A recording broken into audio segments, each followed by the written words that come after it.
In this video, I will quickly show you how to set up the Chase mobile app on your phone. First, go to your phone's App Store, such as the App Store or Google Play, and search for Chase Mobile. Then download and install the official Chase banking app. Once you open the app, tap Sign Up or Enroll to create your login account. Now enter your personal information, such as your Social Security number, Chase account number, or debit card details. Next, create a secure username and password to access the app. The system may ask for a verification code sent by SMS or email to confirm your identity. After verification, log into the app using your new credentials.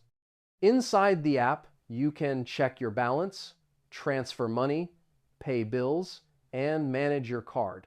It is also recommended to enable notifications and two-factor authentication for better security.